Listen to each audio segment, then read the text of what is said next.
Severe thunderstorm warning. Issued at Friday 3:46 p.m. June 6, 2025. Issued by Environment and Climate Change Canada. Description: at 3:46 p.m. Eastern Daylight Time, Environment Canada meteorologists are tracking a severe thunderstorm capable of producing up to 2 knife-size hail. This severe thunderstorm is located 6 km south of Pembroke, moving east at 25 km per hour. Hazard: 2 knife-size hail. Locations impacted include Westmeath Provincial Park, Ottawa River Provincial Park, St. Joseph, Pontiac, Beachburg and Tancredia. ###. Large hail may cause significant damage and injury. Severe thunderstorm warnings are issued when imminent or occurring thunderstorms are expected to produce damaging hail, wind or rain. Recommended action: take immediate cover if a thunderstorm approaches. If outside, protect yourself from flying debris and hail. Emergency Management Ontario recommends that you take cover immediately if threatening weather approaches. Webster County, Mo, KY3, 2 teenagers from Rogersville are dead after a crash with a semi-truck on US 60 Thursday night. According to a report from the Missouri State Highway Patrol, a 17-year-old girl was driving an SUV with 2 passengers in the median crossover of US 60 towards Porter Crossing Road. That is just east of Rogersville.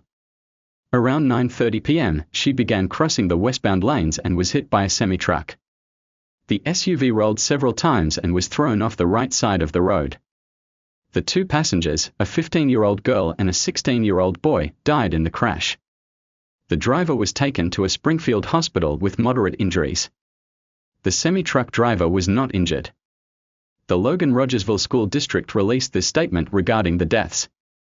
Our hearts are heavy as we extend our deepest condolences to the families affected. The Logan-Rogersville School District asks our community to keep these families and friends in your thoughts and prayers. LRHS will have additional support available for students and staff during summer school on Monday, June 2nd. Special Weather Statement. Issued at Friday 4:26 p.m. June 6, 2025. Issued by National Weather Service. Description: at 4:26 p.m. Eastern Daylight Time, Doppler radar was tracking strong thunderstorms along a line extending from near Wedgefield to near Nakusa to 8 miles southeast of West Lake Toho. Movement was east at 40 miles per hour. Hazard: wind gusts of 50 to 55 miles per hour. Source: radar indicated. Impact: gusty winds could knock down tree limbs and blow around unsecured objects. Locations impacted include Titusville, Rockledge, Cocoa, Wedgefield, and Avalon Park. Recommended action: if outdoors, consider seeking shelter inside a building. Frequent cloud-to-ground lightning is occurring with these storms. Lightning can strike 10 miles away from a thunderstorm. Seek a safe shelter inside a building or hard-topped vehicle. Remember, when thunder roars, go indoors. Severe thunderstorm warning. Issued at Friday 4:35 p.m. June 6, 2025. Issued by National Weather Service. Description: the National Weather Service in Melbourne has issued a severe thunderstorm warning for northern Brevard County in east-central Florida, southeastern Orange County in east-central Florida, until 5:15 p.m. Eastern Daylight Time. At 4:35 p.m. Eastern Daylight Time, a severe thunderstorm was located over Christmas, moving east at 35 miles per hour. Hazard: 60 miles per hour wind gusts. Source: radar indicated. Impact: expect damage to roofs, siding, and trees. Locations impacted include Titusville, Cocoa, Cape Canaveral, Wedgefield, and Port St. John. Recommended action: for your protection, move to an interior room on the lowest floor of a building. Extreme heat warning. Issued at Friday 8:48 a.m. June 6, 2025. Issued by National Weather Service. Description: what? Dangerously hot conditions with a major risk for heat-related illness and impacts. Where? Lake Mead National Recreation Area, Death Valley National Park, Western Mojave Desert, Eastern Mojave Desert, Northeast Clark County, Western Clark and Southern Nye County, Las Vegas Valley, and Southern Clark County. When? Until 11 p.m. PDT, 11 p.m. MST Saturday. Impacts: heat-related illnesses increase significantly during extreme heat events. Additional details. Temperatures Friday and Saturday will reach 104 to 108 in the Lake Mead Recreation Area, 100 to 105 in the Western Mojave Desert including Barstow, and 103 to 109 in the valleys of southern Nevada including Pahrump, Las Vegas, and Moapa. Temperatures over 115 are likely in Death Valley. Recommended action. Drink plenty of fluids, stay in an air-conditioned room, stay out of the sun, and check up on relatives and neighbors. Do not leave young children and pets in unattended vehicles. Car interiors will reach lethal temperatures in a matter of minutes. Monitor the latest forecasts and warnings for updates. If you do not have air conditioning in your home or lack shelter, monitor for local cooling shelters openings and assistance locating appropriate shelter from the heat. Alvin is now moving into an area of stronger south to southwesterly wind shear, and water vapor imagery shows the cyclone moving into a progressively drier air mass. The center is estimated to be underneath the southern portion of the convection. The convective organization of the cyclone appears to have degraded slightly over the past 6 hours. Recent AMSR2 and GMI microwave passes showed that the convection in the southern semicircle has completely eroded. CI numbers from TAFB and SAB both remain at T 3.0, 45 knots, and objective intensity estimates from UWCIMSS are a bit higher. Given the large area of 40 to 45 knot winds on the Ascat Pass from 4:38 Universal Time coordinated this morning, the 30th of May, 50 miles per hour, 45 knots, is held for this advisory. The initial motion is estimated to be northwest, or 325.9 knots. Alvin is forecast to turn northward over the next day or so as it moves through a weakness in the subtropical ridge, toward the east side of a mid-level cutoff low located just west of Baja California. Little change is made to the previous NHC track prediction, which lies down the middle of the consensus model envelope. Alvin will continue moving into an increasingly hostile environment of very strong wind shear, dry air, and sea surface temperatures that will drop below 26 degrees Celsius along Alvin's path in about 12 hours. These conditions will lead to Alvin losing its convection by Saturday, which is depicted by the GFS and ECMWF simulated satellite imagery. There are no significant changes to the NHC intensity forecast, and Alvin is forecast to degenerate to a remnant low in about 24 hours, with dissipation in a little over 2 days. Troy, Missouri. The Troy, Missouri Police Department is asking for the public's help after someone allegedly threw a homemade firebomb into a vehicle earlier this week, a case authorities described as a deliberate act of arson. Police responded to a vehicle fire around 1 a.m. Monday on Creekwood Boulevard. Investigators later determined that an incendiary device, described as a homemade firebomb, had been thrown into the vehicle. The Troy, Missouri Police Department is asking for the public's help after someone allegedly threw a homemade firebomb into a vehicle earlier this week, a case authorities described as a deliberate act of arson. Photo provided by Troy Police Department. A photo shared by police shows significant fire damage to one left side passenger door and seat. This is a very disturbing incident that could have resulted in serious injury or death, said the Troy Police Department via Facebook. Detectives processed the crime scene and canvassed the area after for additional leads. However, at this time, police have not identified any suspects or established a motive. Police are asking residents who live near Creekwood Boulevard to check their security cameras and doorbells cameras between midnight and 1:30 a.m. Monday to see if they notice anything or anyone suspicious. At first, the department said no personal information had been compromised in the data breach. However, in April, the MDC determined that some files had been impacted by the breach. Specifically, the department has determined that current and former beneficiaries of the MDC's health benefits plan may have been impacted. However, the MDC cannot confirm exactly what data has been affected for each of the impacted individuals. The information involved may have included contact information, i.e., name, address, date of birth, phone number and email, and one or more of the following: health benefits plan enrollment information, other personal information, such as social security numbers, driver's license numbers or state ID numbers. The department said it's continuing to investigate with the help of law enforcement. In the meantime, the MDC said individuals can take the following steps to protect themselves.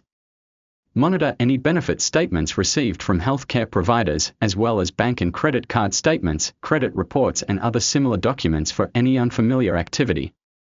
Contact your medical provider or health plan if you identify healthcare services that you did not receive on your benefit statement. Contact your financial institution, credit card company or other applicable agency if you notice any suspicious activity on bank or credit card statements or on tax returns. Contact local law enforcement authorities if you believe that you are a victim of a crime. The department said it has implemented additional safeguards in addition to the IT security policies and procedures already in effect. Missouri counties denied state aid for tornado damage. The MDC said it's in the process of providing direct, written notification to potentially impacted individuals. The department said it has also provided substitute notification on its website for potentially impacted individuals who may not have sufficient address information on file with the department.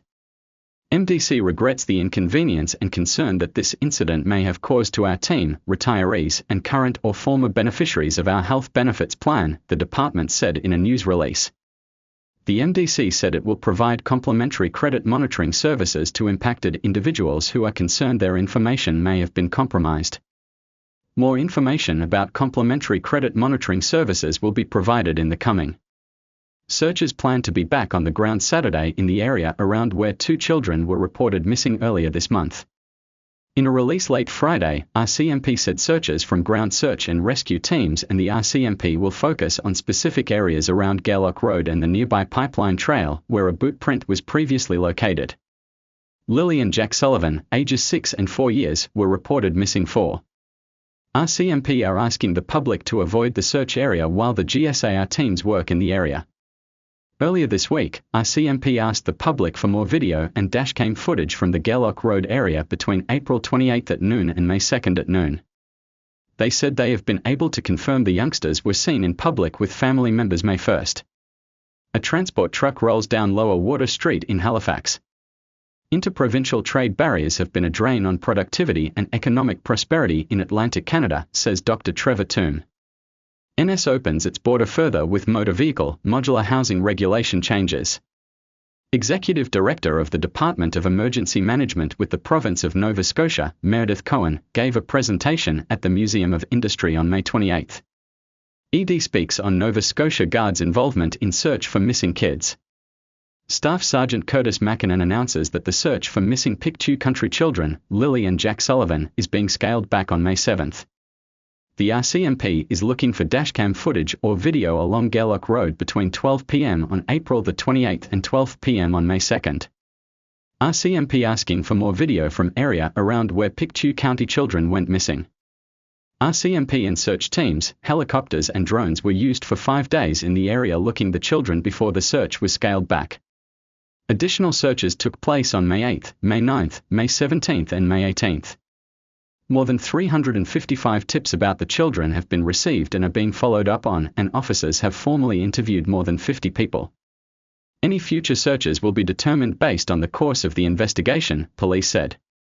Anyone with information can contact RCMP or Crime Stoppers. Firefighters arrive at a command center within the evacuated zone while taking a break from battling the wildfire burning in Tantallon, NS outside of Halifax on May 31, 2023.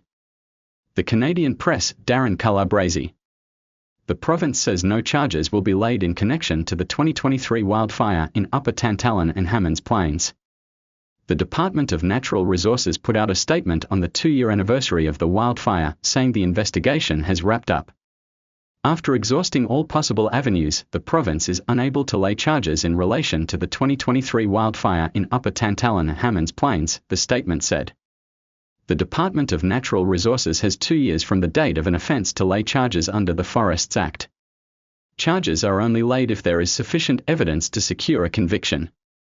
The fire, which broke out May 28, 2023, burned 969 hectares, destroyed 151 homes, and forced more than 16,000 people to evacuate. Halifax Regional Council has since approved a new $2.7 million emergency exit, but it will not be completed before next year, meaning it will not be available during this wildfire season. Several overnight closures are coming to the McDonald Bridge over the next few weeks. The first is scheduled for Wednesday night from midnight to 5 a.m. After that, the closures will continue on Wednesday and Saturday nights into mid-June. Wednesday, May 28th to Thursday, May 29th. Saturday, May 31st to Sunday, June 1st. Wednesday, June 4th to Thursday, June 5th. Saturday, June 7th to Sunday, June 8th. Wednesday, June 11th to Thursday, June 12th. Saturday, June 14th to Sunday, June 15th. The closures will be for vehicle traffic only. The bike lane and pedestrian walkway will remain open. Halifax Regional Municipality officials say they are closing and designating the Geary Street green space as a designated encampment site. In a release to the media Wednesday morning, the municipality said that notices were issued Tuesday to individuals sheltering at the site, advising them to relocate by June 22. The region says those currently sleeping rough will be supported in moving to indoor shelter options or, if necessary, to another designated outdoor location. Officials say several spaces are available across multiple provincially funded indoor shelters and temporary housing sites. The city says Geary Street has seen consistently low usage over the past 3 years and in recent months recorded the lowest occupancy among all designated sites. HIM says supports during the transition period will include transportation for people and their belongings, along with temporary storage and help connecting with appropriate shelter or housing options. Provincial service providers will assist with matching individuals to suitable placements. As of May 23, the municipality recorded 51 tents and 4 trailers across the remaining designated sites. The city says these locations were established in July 2022 as temporary measures to address an immediate need for those without housing. Officials say the municipality will continue to phase out designated sites as more permanent shelter and housing spaces come online. The goal, they say, is to return those public areas to their intended use. Special Air Quality Statement. Issued at Saturday 4:28 a.m. June 7, 2035. Issued by Environment and Climate Change Canada. Description. Wildfire smoke is causing locally poor air quality and reduced visibility. Some areas will see temporary improvement today. Air quality and visibility due to wildfire smoke can fluctuate over short distances and can vary considerably from hour to hour. ####. As smoke levels increase, health risks increase. Limit time outdoors. Consider reducing or rescheduling outdoor sports, activities and events. You may experience mild and common symptoms such as eye, nose and throat irritation, headaches or a mild cough.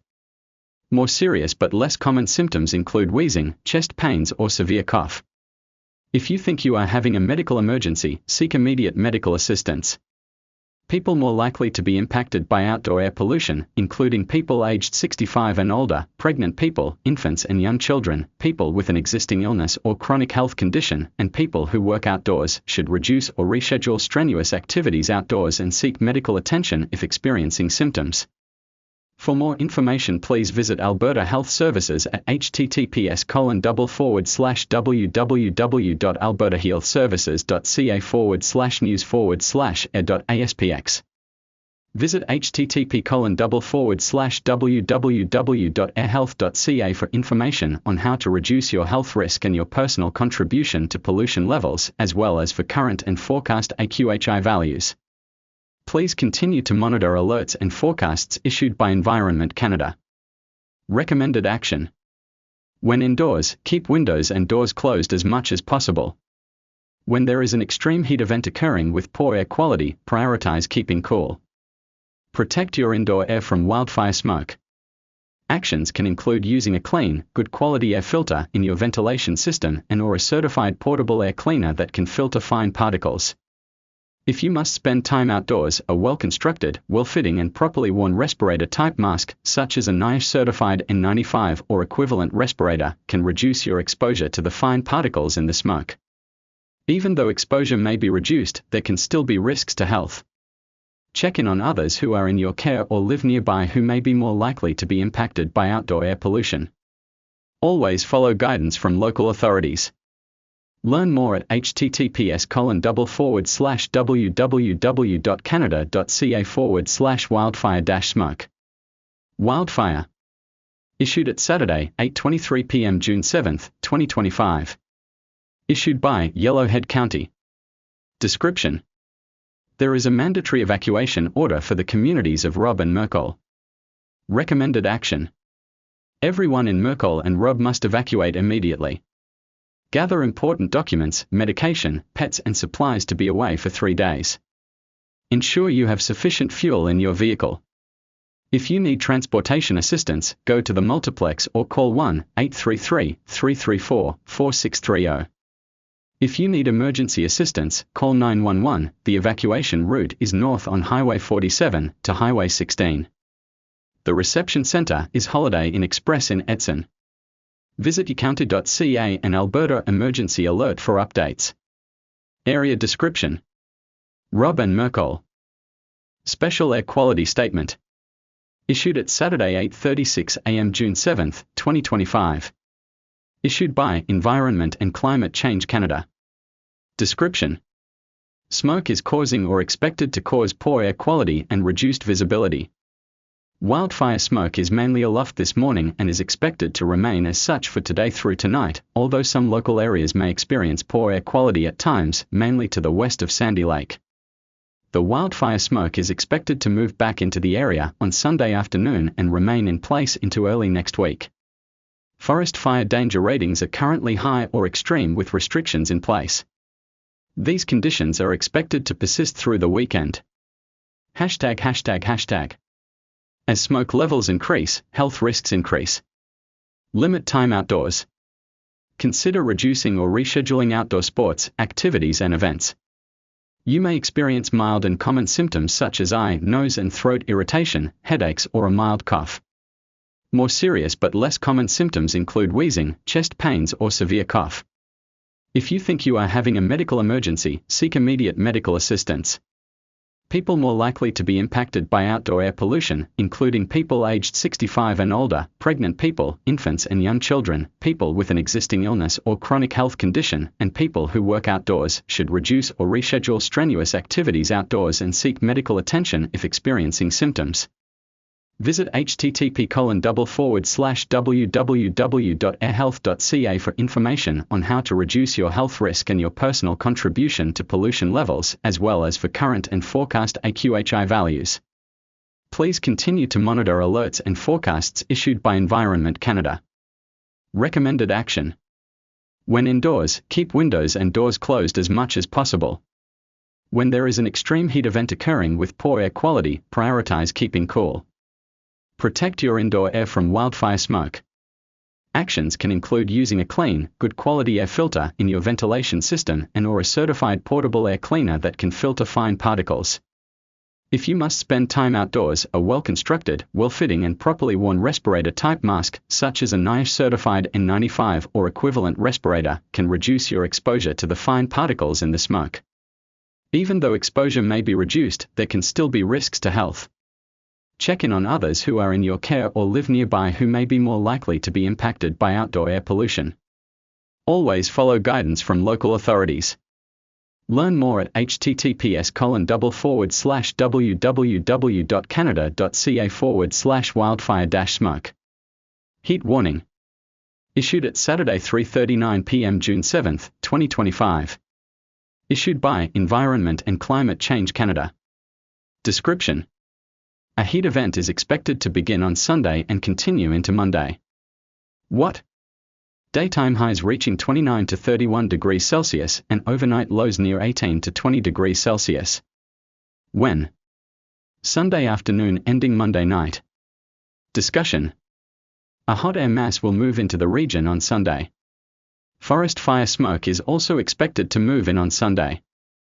The smoke may limit daytime heating, keeping temperatures just shy of warning criteria. A cold front is forecast to push through Monday night, which will usher in cooler temperatures. ####. For more information, https://en/health-canada.ca/climate-change-health/services/climate-change-health/protect-yourself.html https://www.canada.ca/en/health- Canada/services/climate-change-health/extreme-heat/who-is-risk.html Please continue to monitor alerts and forecasts issued by Environment Canada. To report severe weather, send an email to onstorm@ec.gc.ca or post reports on X using #onstorm. Recommended action. Take action to protect yourself and others. Extreme heat can affect everyone's health. Determine if you or others around you are at greater risk of heat illness. Check on older adults, those living alone and other at-risk people in person or on the phone multiple times a day. Drink water often and before you feel thirsty to replace fluids. Close blinds or shades and open windows if outside is cooler than inside. Turn on air conditioning, use a fan, or move to a cooler area of your living space. If your living space is hot, move to a cool public space such as a cooling center, community center, library or shaded park. Follow the advice of your region's public health authority. Plan and schedule outdoor activities during the coolest parts of the day. Limit direct exposure to the sun and heat. Wear lightweight, light-colored, loose-fitting clothing and a wide-brimmed hat. Never leave people, especially children, or pets inside a parked vehicle. Check the vehicle before locking to make sure no one is left behind. When there is an extreme heat event occurring with wildfire smoke, https://www.canada.ca/en/health-canada-services/publications/healthy-living-smoke-heat.html